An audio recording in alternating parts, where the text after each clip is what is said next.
Доброго времени суток, дорогие друзья, вы на канале TMCast, у микрофона, как обычно, Рок, в эфире 10-й выпуск профессии геймер.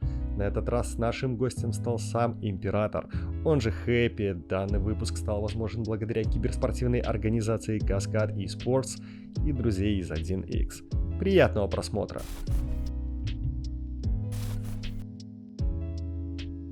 Здравствуй, Дмитрий. В первую очередь я хочу тебя поблагодарить за то, что не отказал и нашел время для этого интервью. Обычно текст вопросов готовится нашей командой, но в этот раз мы решили поэкспериментировать и уже к подготовленным вопросам добавить вопросы от комьюнити, которые были оставлены под постом анонса 10-го выпуска профессии геймер во ВКонтакте. Если ты не против, то я предлагаю начать. Здравствуй, Андрей. Давай начнем. Дмитрий, твой путь как киберспортсмена начался в возрасте 15 лет. Какие цели ты перед собой ставил? Это было просто юношеское увлечение или ты уже тогда хотел посвятить себя полностью этому далеко не легкому делу? Изначально никаких целей не ставил. Я просто играл в соревновательные игры for fun, как говорится. Уже потом, спустя долгое время, я узнал, что есть всякие там соревнования, турниры и... можно как бы на этом не только что-нибудь там выиграть, но и заработать. Вот.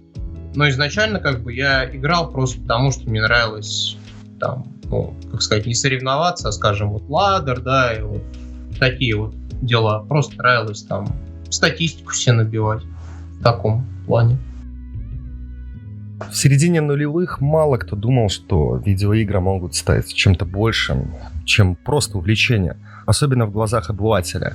Как твои родители и близкие относились к твоему увлечению Варкрафтом и в какой момент они приняли его как что-то большее, чем просто игра? Я изначально никогда не говорил прям так, что типа вот я хочу стать профессиональным игроком. Я просто играл, а потом со временем я заметил, что у меня есть потенциал, и я потихонечку двигался в этом направлении. Но не сказать бы, что я бы родителям прям говорил, что вот типа я хочу там связать свою жизнь с профессиональной игрой, там участвовать на турнирах, деньги на этом зарабатывать. Потихонечку просто играл, все больше и больше, интересовался турнирами. А как родители могут к этому отнестись? Лично у меня, я бы сказал, скорее, не то, что прям негативно, но явно не особо позитивно, потому что это, влияло на, скажем так, нормальную жизнь, на учебу там и на все дела. Но в целом, как бы, родители относились скорее как-то нейтрально. Вот. А касательно того, что я никогда не объявлял об этом напрямую, я очень долго, скажем так, ломался перед тем, как я определился, чем я хочу в жизни заниматься, потому что, например, после школы я не мог определиться, что я хочу, и там даже я... мало кто об этом знает, я даже в универ поступал на очень короткое время, хорошо, что я быстро одумался, вот. Особой поддержки, скажем так, я просто не испытывал никогда от кого-либо, поэтому тяжело было определиться, но в итоге вот где-то после школы, там спустя некоторое время, я понял, что это то, чем я хочу заниматься. Другие вещи мне, мягко говоря, не особо интересны. Ты сказал, что поступал в универ, а на кого, если не секрет? Да, неважно. Я, честно говоря, уже сам не помню. Я поступал, как говорится, шаблонно, типа, надо быть как все. Не мог определиться, что делать, поэтому уже не важно, это было очень давно. Вопрос от Василия Горбунова. Если бы была возможность отмотать время назад, выбрал бы ты другой путь в жизни вместо киберспорта? Нет, принципиально, потому что я считаю, что жизнь бессмысленна, если можно свои решения изменить. Вот просто черным по белому. Естественно, конечно, хотелось бы некоторые вещи поменять, там некоторые решения, но я считаю, что тогда жизнь бессмысленна, так что я бы не поменял принципиально. Были люди, которые тебе говорили, зачем тебе все это нужно, это все ерунда и так далее? Да, конечно, были. Я бы сказал, в общем-то, абсолютно все. Даже те, кто относился скорее с пониманием, все равно говорили, что смысла в этом нету, так как, перспектива туманная, как говорится. Будь как все, а вот этим можешь заниматься, как сказать, не на полную ставку, там, частично, как хобби. Прям, чтобы меня кто-то полностью поддерживал, нет, конечно, таких людей не было вообще. Так, скорее, большинство, конечно, относилось негативно. В лучшем случае нейтрально. А тебя самого когда-нибудь посещала мысль, что это пустая трата времени?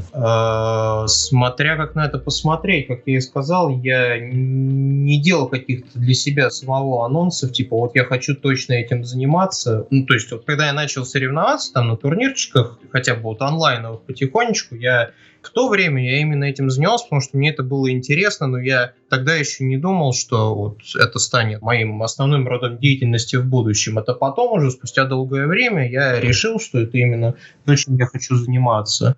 Были ли сомнения? Да, но я считаю, что в жизни надо делать то, что хочется, а не то, что тебе навязывают, или то, что там, в кавычках для большинства является нормальным, на мой взгляд.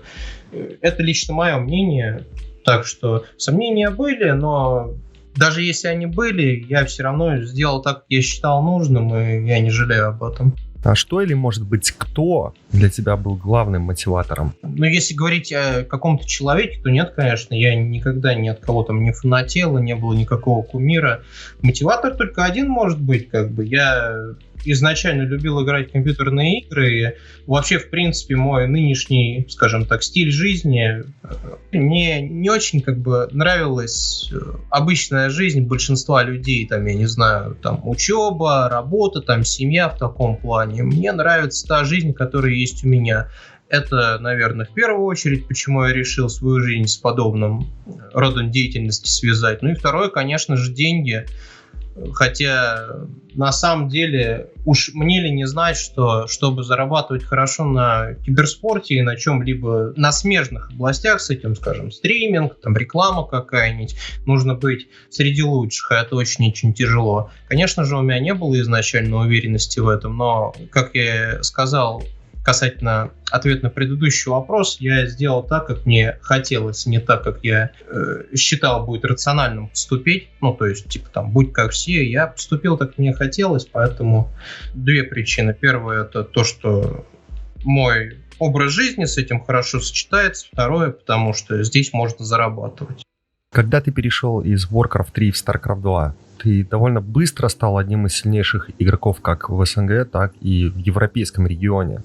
Но тебе не удалось стать топ-3 мира, как это сейчас происходит в Warcraft 3. На твой взгляд, чего тебе не хватило? Ну, начнем с того, что во второй StarCraft я все-таки перешел не столько потому, что мне самому этого прям сильно хотелось, потому что Warcraft тогда был в совсем печальном состоянии, и нужно было, как говорится, двигаться дальше. Ну, я был прогеймером на полную ставку, и, как говорится, хочешь не хочешь, а кушать хочется, деньги надо зарабатывать, поэтому пришлось туда переходить.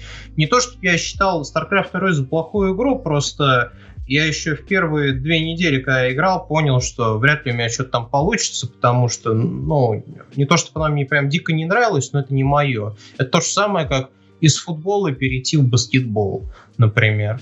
Поэтому, в принципе, то, что я никогда там не смог достичь действительно каких-то заметных результатов, связано, конечно, с тем, что, во-первых, я считаю, что игра именно это не мое было, и мне все-таки именно пришлось в нее играть, потому что, как я и сказал, это часть работы, и выбора у меня не было.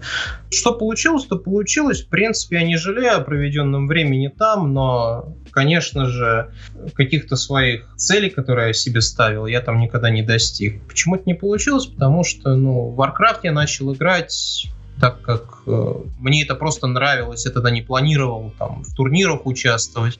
А во втором StarCraft я перешел чисто, в общем-то, из-за денег. Вопрос от Ильи Макаричева.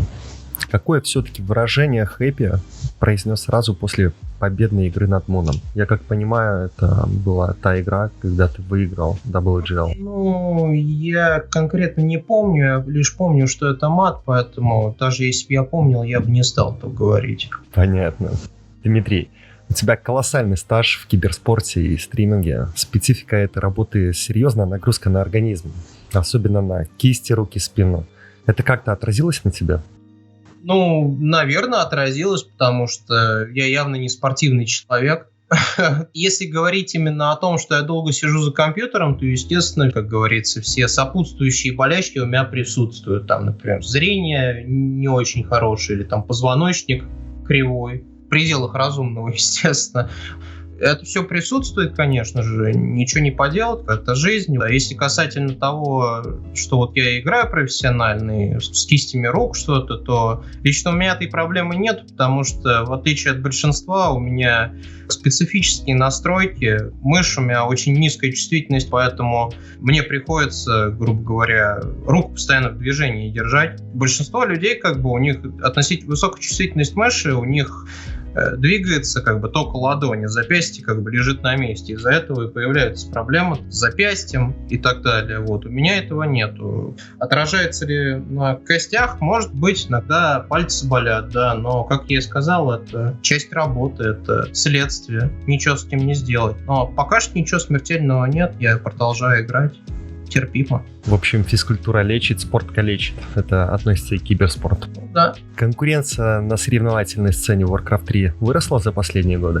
Сложно сказать, потому что мне кажется, глупо сравнивать то, что было там 10 лет назад, то, что есть сейчас. Лично я считаю, что конкуренция меньше, потому что игроков в принципе меньше. Те, кто играл тогда хорошо, играют до сих пор, конечно же, сейчас, мне кажется, им полегче, потому что новых игроков практически не появляется. Сейчас как бы уровень игры выше, но тогда конкуренция была больше. Просто больше игроков было, в том числе и середнячков, которые могли составить, скажем так, проблемы для игроков более высокого класса эпизодически. А сейчас игроков просто мало, и большинство просто иногда руки опускает и даже не хотят пытаться соревноваться. Так что раньше, мне кажется, было жестче. А тебе интересен околоигровой контент, связанный с третьим Варкрафтом? Смотри, что имеется в виду? Лор, что ли? Обзоры матчей, стримы других если говорить прям для удовольствия, то нет. Потому что, я в Warcraft столько наиграл, что мне хватит на несколько жизней вперед. Ради удовольствия именно я не смотрю. Могу смотреть матчи, разве что, как говорится, для повышения квалификации. Скажем, матчи игроков своей расы. Но в целом, именно чтобы смотреть там какие-то турниры ради удовольствия, а не ради того, чтобы для себя что-то подчеркнуть, то нет. Киберспортсмены с различных дисциплин часто жалуются, что освещение турниров посредственное и уровень понимания игры у комментаторов слабый. На твой взгляд, в Warcraft 3 есть такая проблема? Считаю, что да. Но, опять же, это скорее мое мнение по той причине, что я считаю, что человек, который в каком-то либо деле не разбирается, в принципе не имеет права на мнение, на мой взгляд. Например, когда человек, который не разбирается в игре, начинает заниматься комментаторством, при этом упрекает проигроков в том, что они что-то делают неправильно, или пытается делать вид, что при всем при том, что он нифига не понимает в том, что происходит, он пытается рассказывать там потенциальной аудитории, как надо правильно делать, как неправильно и так далее. Я считаю, что присутствует проблема. С другой стороны, всегда нужно комментаторов подразделять на две категории. Первая категория — это эксперты, люди, которые действительно разбираются, но которые не могут, скажем, создать некий такой интересный шарм для масс. Например, я разбираюсь в игре, но я не буду устраивать каких-то там веселых дискуссий, чтобы массам это понравилось. А есть, например, люди, которые не обязательно полностью не разбираются, но практически нифига не понимают в игре, зато они знают, как заинтересовать массы, то есть большое количество зрителей. Они могут разговаривать вообще на темы, которые с игрой не связаны, и людям это будет нравиться. Но есть, как я и говорил, вот категория, это что-то среднее, которые ничего в игре не понимают, которые в целом не могут массы заинтересовать, поэтому им приходится делать вид, что они что-то понимают, хотя по факту любой человек, который разбирается в субъекте, то есть в игре в данном случае, поймет, что это просто балабольство какое-то. Лично меня такие товарищи всегда раздражали. Но это мое мнение, его не обязательно кто-то должен разделять. Я считаю, что да, должно быть чисто две категории. Это либо эксперты, либо люди, которые просто знают, как заинтересовать народ. Не обязательно игрой, а просто чтобы их было интересно смотреть. Шоумены. Да. Твоя бывшая команда Lucky Future рассчиталась с тобой полностью? Не полностью, практически все выплатили, но еще должны мне серьезную сумму. Пока что я жду, я не буду точно уточнять, какие-то они там сроки мне говорят, но пока что я жду. Честно говоря, меня уже сама эта тема так достала, что я уже даже с ними достаточно редко общаюсь. Не то, чтобы они меня завтраками кормили, просто такое чувство, что там реально такой гемор от них что-либо получить, что мне уже самому просто не хочется даже узнавать. Надеюсь, что доплатят то, что еще должны, но основную сумму они мне выплатили, да. Но все равно еще остается кое-какая серьезная сумма. Надеюсь, в ближайшее время это решится. Поступали предложения от других команд после разрыва с китайским коллективом? Некоторые несерьезные разговоры, скажем так. Я хотел бы пояснить немножко. Я не люблю работать с любителями, потому что, например, если мне какой-нибудь просто левый товарищ напишет, что типа вот там бла-бла-бла, я там, не знаю, богатенький товарищ, я готов тебе заплатить очень много денег, у меня это просто безразличие вызывает, потому что я знаю, что ничего просто так не бывает, и связываться с какими-то левыми товарищами мне не хочется. Если касательно профессиональных команд, то нет, никаких предложений не было, что в принципе неудивительно, учитывая, что Reforge, мягко говоря, получился не очень, и лан-турниров пока что, как минимум, я думаю, в этом году не предвидится. То есть даже если бы какая-то команда хотела меня в свой состав, то зачем им это надо? Я же не буду играть там за символическую сумму, я попрошу что-то очень серьезное, а без лан-турниров это деньги на ветер. Так что, если что-то несерьезное, так, кто-то там что-то ляпнул, да, то, естественно, такое было, но я не особо обращаю внимание на подобные предложения, потому что в любом случае, если бы я решил опять играть за команду, то смотря что команда хочет, если ей просто нужно, чтобы я ее так носил в онлайн капах, то это, скажем, одни условия с моей стороны. Если они хотят, чтобы я там на долгий срок подписал контракт, потом в перспективе на лан-турниры ездил, да, или участвовал в любых турнирах, в которых они скажут, например, на китайских онлайн-турнирах, это совершенно другая сумма. Я не буду сумму называть, но в данный момент я что-то сильно сомневаюсь, что какая-либо из хотя бы там европейских команд может мне что-то подобное предложить. Из китайских я после последнего случая даже не то что команды, я с турнирами-то иметь дел никаких не хочу по понятным причинам. Так что можно сказать, что на этом деле все тихо. Я заметил за тобой такую тенденцию. Как только ты заканчиваешь отношения с очередным коллективом, то ты перестаешь себя позиционировать как киберспортсмен. Но это не мешает тебе обыгрывать лучших из лучших, считая себя стримером. Что для тебя подразумевает само понятие киберспортсмен? Начнем с того, что не киберспортсмен, а прогеймер. Это немножко разные. Киберспортсменом может быть любой, кто соревнуется, в принципе, в играх компьютерных, поэтому и киберспортсмен. А если мы говорим о прогеймере, то прогеймер — это от слова профессия, значит, человек этим занимается профессионально, он зарабатывает этим себе на жизнь. По существу, конечно, прогеймером себя может называть человек, который нигде не работает и при этом считает, что сколько бы он ни зарабатывал, хоть, не знаю, там, хоть $1, то, что он этим занимается профессионально. Лично, на мой взгляд, прогеймер — это человек, который не просто этим занимается и денег себе зарабатывает, но зарабатывает как минимум, чтобы ему хватало на маломальскую жизнь. Я в данный момент не считаю себя прогеймером, потому что основной мой доход приносит стриминг. Если бы я не мог зарабатывать что-либо со стриминга, да, то продолжать вот так играть в Warcraft и зарабатывать с Warcraft деньги в нынешних реалиях, лично на мой взгляд, это для взрослого человека трата времени. Я, конечно, понимаю, что есть разные люди, там кому-то нужно одно, кому-то другое, в плане сумм, да, но я считаю, что на Warcraft сейчас без чего-либо другого зарабатывать на жизнь практически нереально. Может быть, если вот в Китае жить, там китайцы, от силы корейцы, да, но учитывая то, какие были события за последние несколько месяцев с выплатами призовых, что-то я сильно сомневаюсь. Поэтому, как только я лишился команды, у меня, больше нету зарплаты от команды, и, в общем-то, у меня контракта нету, и, соответственно, я нигде играть по существу не обязан, я прогеймером не являюсь. Да, я играю хорошо, да, я там и на турнирах каких-то участвую, могу даже все прям выигрывать. Это все не важно, потому что основной мой род деятельности — это стриминг. И если бы я не смог вообще стримить там или не смог бы вообще ничего со стриминга зарабатывать, тогда я бы серьезно задумался над тем, чтобы, не знаю, менять род деятельности, наверное, или что-нибудь делать в жизни, потому что если бы вот просто я играл в Warcraft, я бы не смог себя назвать прогеймером, потому что в данный момент, на мой взгляд, деньги в Warcraft в целом ничтожны.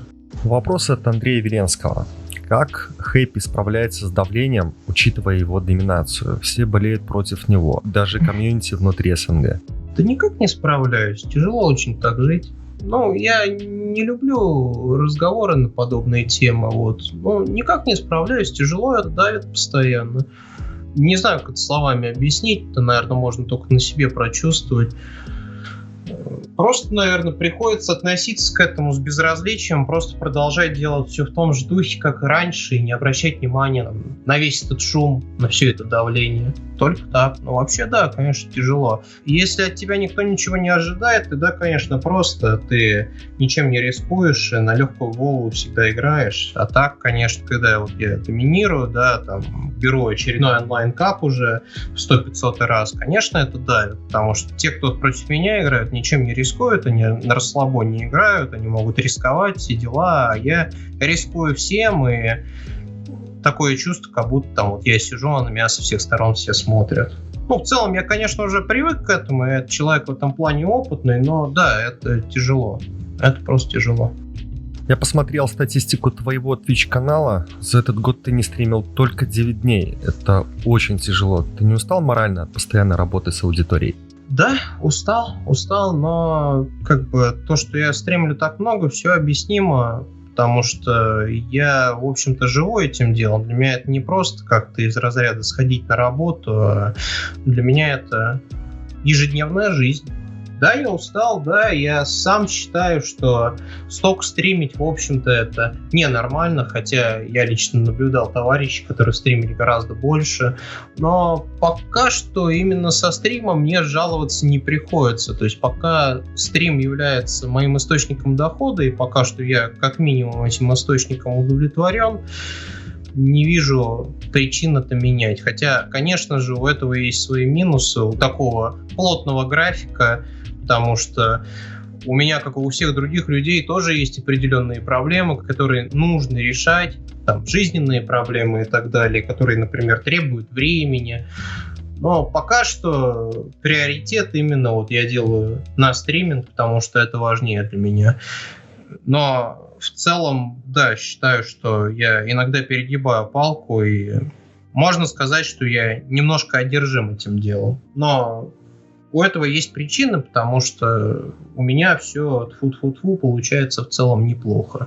Если дела пойдут гораздо хуже, то, конечно же, я, наверное, перестрою приоритеты, и, может быть, тогда я стримить буду меньше, а другими делами, которые нужно будет решать рано или поздно, я займусь. Уточнять, какие дела, не буду, ну, скажем так, житейские дела, обыкновенные, но времени, да, бывает, не хватает. А так, занимаюсь этим, если коротко, потому что у меня все идет в целом хорошо, тьфу-тьфу-тьфу, мне бы очень не хотелось терять то, что у меня есть. Очень боюсь потерять то, что есть, поэтому столько времени на это трачу. Вопрос от Эдиги Алимова. Я заранее прошу прощения, если я неправильно произнес имя. Планирует ли Хэппи участвовать на следующем WGL и WCG? В данный момент, насколько мне известно, в этом году как минимум все будет онлайн. Поэтому если Gold онлайн, то если не считать какие-то необычные ситуации, например, если кто-то все это проспонсирует, ну, типа мое участие там, если исключать вот эти вот, скажем так, форс-мажорные ситуации, то лично я сильно сомневаюсь, потому что, опять-таки, мне после ситуации с китайцами совершенно не хочется с ними каких-либо дел иметь. Во-первых, конечно же, у меня нет контракта, и меня никто играть нигде не заставляет, соответственно, зачем мне мучиться играть с китайцами на их поле, когда у меня будет дикий пинг, у них будет пинг хороший, это первое. Вот, наверное, самая главная причина. И вторая причина — это получение призовых. Для меня китайская сторона, в принципе, себя дискредитировала. Даже Gold, организаторы Gold, которые вроде бы деньги платят, получить от них призовые, ну, очень тяжело, если ты не в Китае.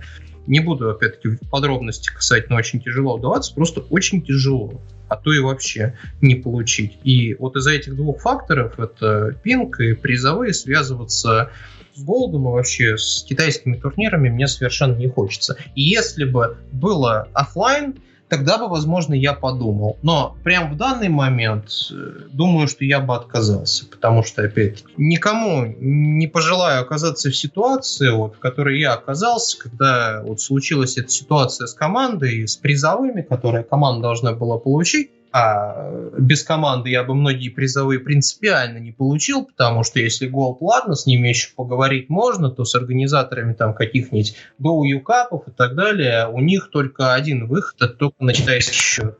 Когда я оказался в той ситуации, когда я потратил много времени, и мне были должны в итоге около 30 тысяч долларов, да, после таких ситуаций обычно люди делают выводы на всю оставшуюся жизнь, что таких ошибок повторять нельзя.